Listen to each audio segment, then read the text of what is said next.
कभी कभी जब हमारा बुरा समय चल रहा होता है, तब हमारे पास ऐसा बहुत कुछ कहने को होता है जो हम भगवान से कहना चाहते हैं।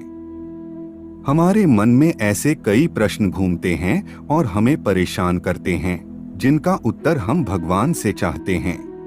सरल शब्दों में कहा जाए तो हम भगवान से अपने मन की बात कहना चाहते हैं।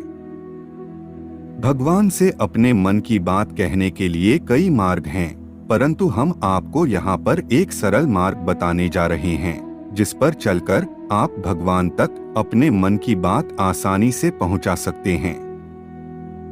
और यदि आपकी प्रार्थना स्वीकार हुई तो भगवान आपकी मनोकामना अवश्य पूरी करेंगे। इसी प्रस्तुति में हम जानेंगे कि प्रार्थना में कितना बल है और कैसे परमात्मा तक आपकी प्रार्थना पहुंचती है। कृपया वीडियो को अंत तक देखें और चैनल को सब्सक्राइब अवश्य करें। विलंब न करते हुए आरंभ करते हैं।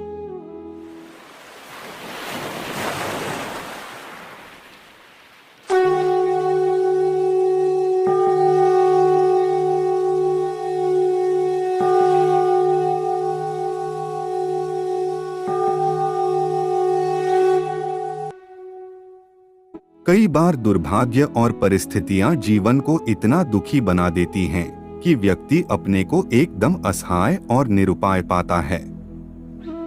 परंतु हमें यह सोचना चाहिए कि हम अपने जीवन को बनाने के लिए हर प्रकार से स्वतंत्र, समर्थ और अपने भाग्य विधाता हैं। क्योंकि परम पुरुष परमात्मा सदैव हमारे साथ हैं और हमारे सच्चे शुभचिंतक तथा कल्याणकर हैं। जो ही हम उनके उन्मुख होते हैं और उनसे सहायता की याचना करते हैं, त्यों ही उनकी सहायता के अदृश्य हाथ हमारी ओर बढ़ जाते हैं। किसी न किसी के हृदय में वे हमारी सहायता की प्रेरणा उत्पन्न कर देते हैं।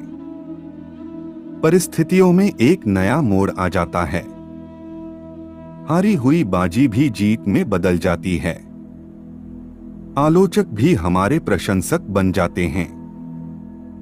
रास्ता सुगम हो जाता है। वस्तुतः हमारा मन अपने आप में एक ब्रह्मांड है। गुप्त विचार और गुप्त आकांक्षाएं हमारे जीवन को प्रभावित करती रहती हैं। जैसा हमारा विश्वास होता है, वैसा ही हमें फल प्राप्त होता है। हमारी जैसी आकांक्षाएं होती हैं, वे वैसी ही फलीभूत होती हैं। इसके लिए केवल अपने विचारों में दृढ़ता होनी चाहिए। हमारी प्रक्रिया सुविचारित तथा कल्याणकारी होनी चाहिए। हमारे और प्रभु के विचारों में तालमेल होना चाहिए। प्रभु के विचार हमें अपने अंतःकरण में निरंतर उपलब्ध हो सकते हैं। प्रभु से प्रार्थना के क्षणों में जब हमारा मन एकाग्र होता है और हम अपनी समस्याएं उनके सामने रखकर याचना करते हैं, तो हमें समाधान तुरंत मिल जाता है। सच्चे हृदय से की गई प्रार्थना तुरंत सुनी जाती है। यदि हमारी आकांक्षा हमारे लिए हितकर है, तो उसकी प्राप्ति का द्वार खुल जाता है। जब हम प्रार्थना के द्वारा ईश्वर से अपना संबंध जोड़ लेते हैं, तो हमारा जीवन ईश्वरीय बन जाता है।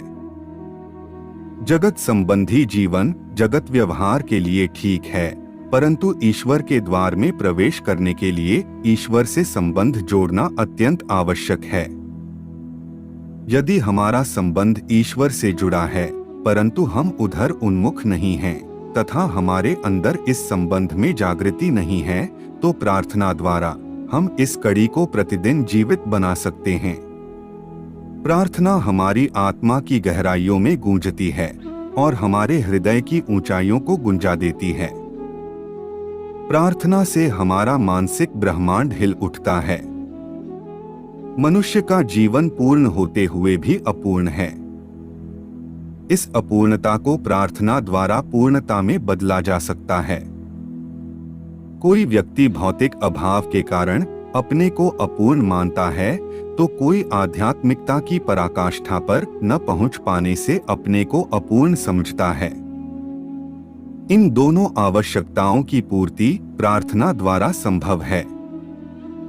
प्रार्थना स्वयं में एक कल्प वृक्ष है।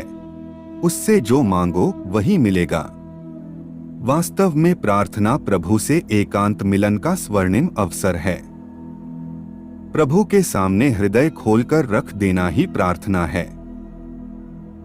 हम आशा करते हैं कि प्रार्थना से जुड़े सभी प्रश्नों के उत्तर व जानकारी आपको मिल गई होगी। अगर आपका कोई संशय है तो आप हमें कमेंट कर सकते हैं। जाने से पहले वीडियो को लाइक करें और चैनल को सब्सक्राइब अवश्य करें। मिलते हैं एक और ज्ञानवर्धक वीडियो के साथ, तब तक के लिए जय जय श्री राम।